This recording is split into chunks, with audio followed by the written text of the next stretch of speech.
Hi everyone, I'm Citizen Spokeswoman Ruth Wasserman Lande. It is July 29th, 2024. This is the live daily briefing of the Israeli Citizen Spokespersons Office. We are live on Instagram, on X, on YouTube, and on LinkedIn, and available afterwards wherever you can get your podcasts. Please start submitting questions in the chat, like and subscribe to help us reach a wider audience. Today is day 297 of the October 7th war and the Hamas hostage crisis. 2 days ago, Hezbollah murdered 12 children with an Iranian rocket. Now, Hezbollah is threatening the Jewish state with genocide. A Hezbollah member of Lebanon's parliament, yes, that's how embedded they are within Lebanon, announced it on a Hezbollah-run news site. If Israel takes large-scale military action, they said, in Lebanon, it will come to an end. Translation: Iran's proxy army in Lebanon is saying it has a right to massacre Israeli children with impunity, and if Israel defends its own people, then Hezbollah will try to murder us all. Hezbollah has 200,000 Iranian terror rockets aimed at our homes in Israel. Iran's proxy army in Lebanon is more powerful than most military in NATO. And as Hezbollah has shown repeatedly, they will use those rockets to murder innocent civilians. Hezbollah is already at war with Israel. It declared war on October 8th in solidarity with Hamas rapists and death squads. Hamas attacked from the south, and the next day, Hezbollah attacked from the north. The terror organization has launched 6,500 rocket missiles and drones from Lebanon into Israel. 60,000 people in Israel have been forced to flee their homes. And these are the homes that Hezbollah is bombing all along the border. There have been refugees in their own country for 10 months in Israel. People in Israel have stockpiled food and had been told to prepare for possible weeks with no electricity. We're tough, and we can manage if that's what it takes to be safe. But we in Israel will not accept Hezbollah's twisted logic that it's allowed to attack Israelis and Israelis are not allowed to defend themselves. Israel does not want an all-out war with Iran's proxy army. But Israel needs to send a clear message that nobody gets to murder our people and get away with this. Those calling for a de-escalation from Israel rather than from the Hezbollah are actually part of the problem. If Israel shows weakness, Hezbollah will respond with more force. Hezbollah thinks it can get away with killing Israelis because the world will tell Israel to turn the other cheek. Friends, that is its insurance policy to keep up its aggression. We reject Hezbollah's threat of genocide on behalf of their warlord patrons in the Islamic Republic of Iran, who is actually waging a war against Israel on 7 different fronts. Hezbollah must back off, or Israel will have to push it away. Israel will do whatever it needs to in order to protect all of its people. And either Hezbollah will back off and end its war on the Jewish state, or else Israel will use its force to end the war and allow our people to return to their homes. Do you know what I found nearly as horrifying as Hezbollah's soccer massacre of children? How parts of the international media tried to justify that unprovoked murder of innocents and even to hide it from their audiences. Many headlines simply ignored who fired the rockets. Others didn't mention who was being fired at or where Majd al-Shams was. Some who did remember to mention Israel focused on occupation, as if Hezbollah murdering Arabic-speaking Druze children, or any children for that matter, is somehow related to or justified by the Assad regime's real estate claims. How absurd. The BBC's headline read, 11 dead in rocket attack on Israeli-occupied Golan. A pro-Israel personality edited it in social media in opposed to what it should have been. 12 murdered by Hezbollah rocket attack on Israeli children playing soccer. The post went viral and was shared by major media personalities like Sacha Baron Cohen, for example. Maybe some of the BBC's audiences noticed. That's truly awful. That it just, the cynicism of those who deny moral indignation to innocence, like the 12 Druze children, not to mention countless Jewish victims when it comes and when it doesn't fit the narrative. The real problem is that Western audiences are left completely unaware and in the dark of the danger known to people here in Israel and known to people across the Arab world, that the Islamic Republic of Iran and its proxy armies are a threat to all of us and to the West too. The Islamic Republic of Iran is responsible for the slaughter of thousands across the Arab world, including their own people. When BBC and co ignore that Iran's proxy army in Lebanon, Hezbollah, is destroying that country and is trying to destroy Jewish, Muslim, Christian, and Druze people in Israel, they also miss Iran's broader threat, that the West is next. In fact, the radical Islamic threat is already in Europe, in the United States of America, and elsewhere. Stand with Israel and the Arab world before the Islamic Republic of Iran comes for you. Now let's take some questions from our audience watching live on social media. Our first question today comes from Yelena on X, who asks, how are the people in Lebanon responding to Hezbollah murdering 12 Druze children? What about the Druze community in Lebanon? What about the Druze in Syria and Jordan? So Yelena, thank you very much for that question. It's a very, very good one. Israel has a Druze community, many of whom, the majority of whom serve in the IDF. Likewise, Lebanon and Syria have very big Druze communities, and they're not happy. There are already some demonstrations within Lebanon against the Hezbollah, not huge ones yet because there are restrictions, but they had begun. And that is exactly the reason why the Hezbollah first hurried to take responsibility for the actual shooting and the killing, the massacre of those children. But as soon as they understood the PR disaster and the fact that these Druze children, because they were massacred, there will be a backlash from the population, the Druze population within Lebanon, they quickly stepped back, very unusual for Hezbollah, and they said that it was Israel's fault, which of course is completely untrue and a lie. Sammy on YouTube Live asks, some airlines are cancelling flights due to fears of war with Lebanon.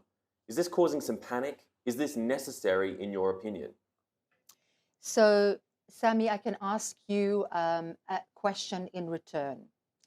If a country was bombarding your people, causing massacre to innocent civilians, and there is no argument that 12 Druze children or any children in the north of Israel playing soccer, simply murdered, killed, massacred, are completely innocent and should not be put in the line of fire, that your country or your government would not respond, would not do everything, by the way, like the Druze community in the north of Israel is demonstrating for, requiring from the Israeli government, in fact, demanding that very severe action be taken, not only on their behalf, but on behalf of all Israeli civilians against those perpetrators, sitting in Lebanon and basically hijacking Lebanon. And this is the Hezbollah terror organization on behalf of the Islamic Republic of Iran.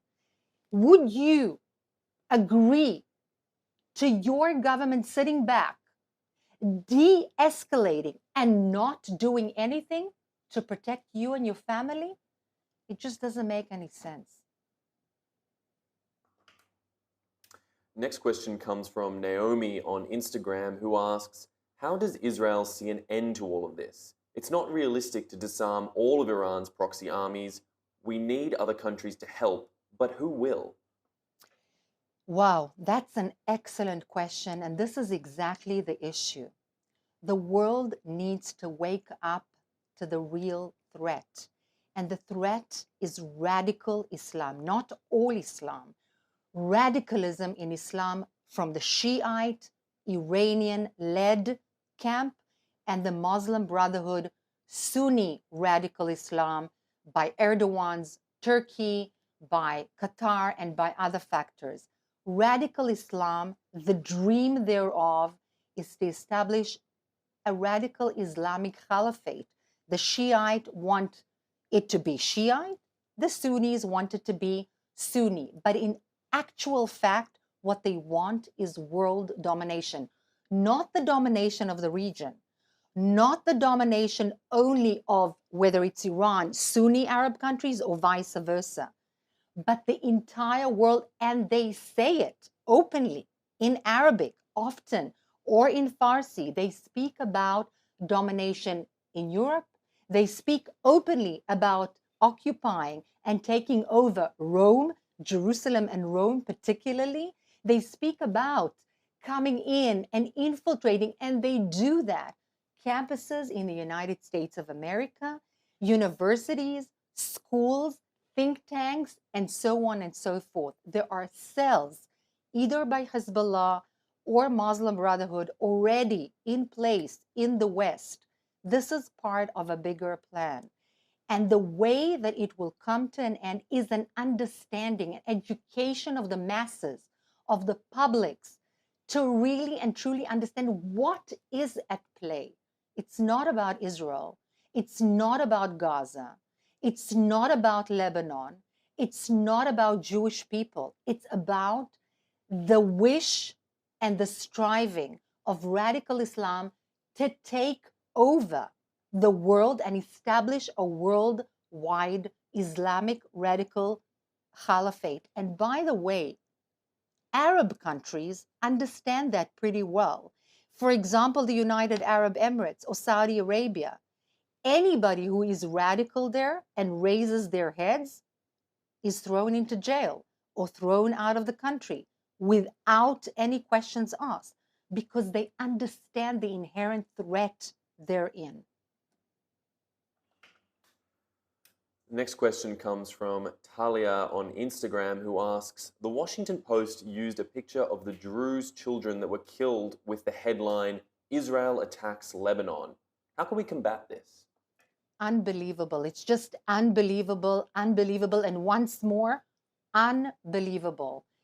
You know, Druze, this population within the country that allows religious freedom, is part and parcel of the Israeli population.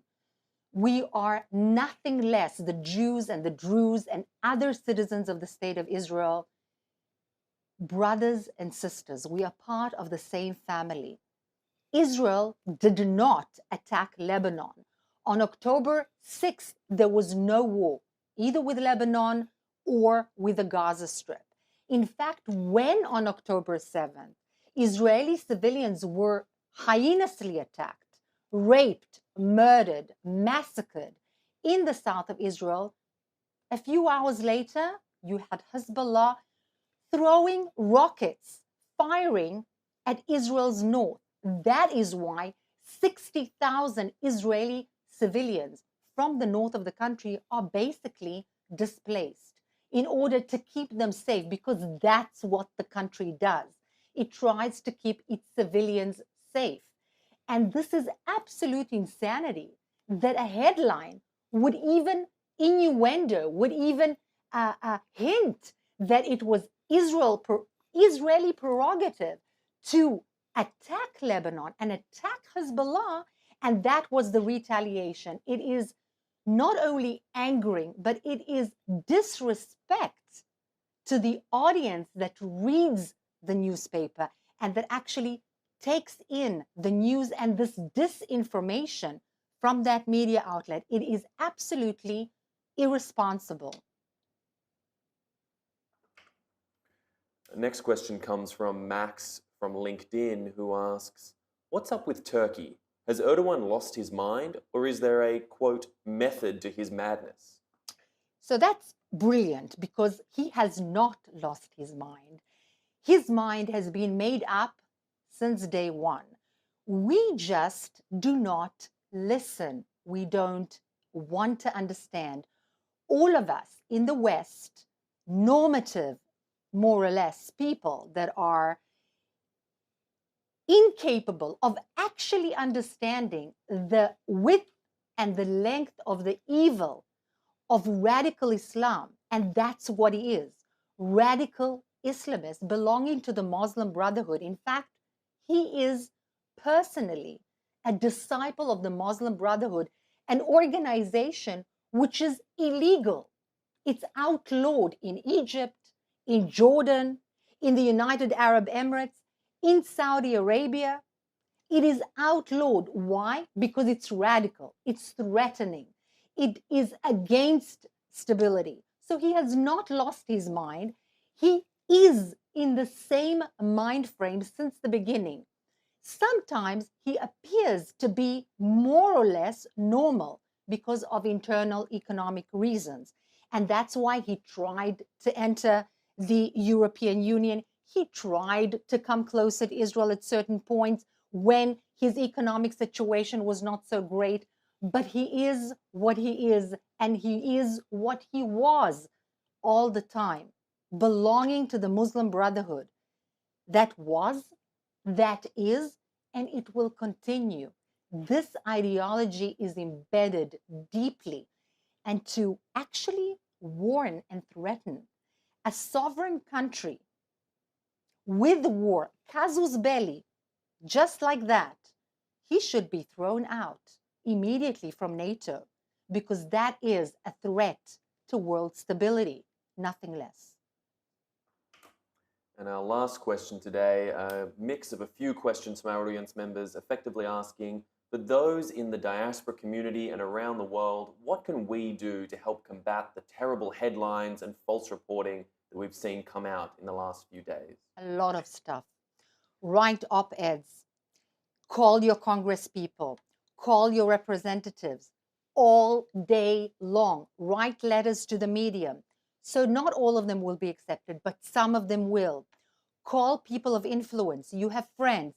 Some people have more influence than others. Influencers in social media, very influential people in the business world, influential people in politics. Speak to your political representatives. Educate masses. It's not easy. Not everybody wants to hear. Believe me, I know. But that's what you can do. We do have the power. People don't know. They don't realize. They don't get the information. Even many of the people who want to support Israel, they are so mixed up with so many facts. Educate people. Give them facts. Try and help them to better understand the situation. Thank you very much, and we'll see you tomorrow, same time, live at 3 p.m.